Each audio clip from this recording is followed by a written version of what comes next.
ধান শুকানোর খলা ও হাঁস খাওয়াকে কেন্দ্র করে পৃথক দুই সংঘর্ষে 2 জন নিহত হয়েছেন, আহত 40 জন। সুনামগঞ্জের দিরাই প্রতিনিধি আয়মান মিয়ার ডেস্ক রিপোর্টে বিস্তারিত। সুনামগঞ্জ জেলার দিরাই উপজেলায় তুচ্ছ ঘটনাকে কেন্দ্র করে রক্তক্ষয়ী 2টি পৃথক সংঘর্ষে 2 জন নিহত এবং অন্তত 40 জন আহত হয়েছেন। বুধবার 8 এপ্রিল সন্ধ্যায় উপজেলার রফিননগর ইউনিয়নের ছাদিরপুর ও রফিননগর গ্রামে এসব মর্মান্তিক ঘটনা ঘটে। নিহতরা হলেন ছাদিরপুর গ্রামের আব্দুল হামিদের ছেলে আহাদুল 25 এবং রফিননগর গ্রামের তাহের মিয়ার ছেলে গিয়াসউদ্দিন 55।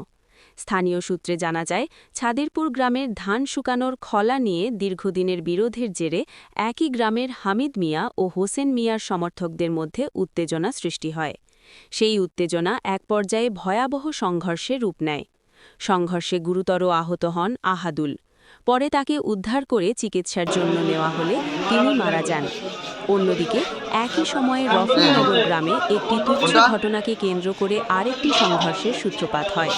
জানা যায়, আশরাফ মিয়ার লোকজন শফিক মিয়ার আত্মীয় আবুল বশরের একটি হাঁস খেয়ে ফেলাকে কেন্দ্র করে উভয় পক্ষের মধ্যে বিরোধ সৃষ্টি হয়।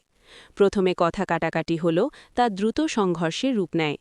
এতে গিয়াসউদ্দিন গুরুতর আহত হন এবং পরে তার মৃত্যু হয়। 2টি পৃথক সংঘর্ষে উভয় পক্ষের অন্তত 40 জন আহত হয়েছেন বলে জানা গেছে।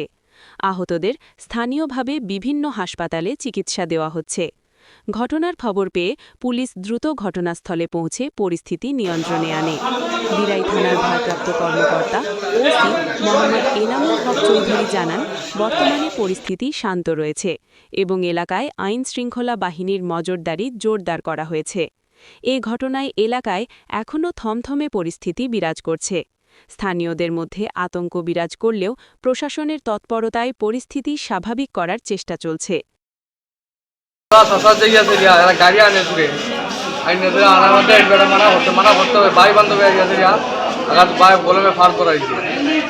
প্রথম আসামি হলো জাহাঙ্গীর, হুসাইন আর এরা 3 জনে প্রথম আনছে গাড়ি মাঝে ভাই বান্ধব বেড দিয়েছে মাছ ধরাই।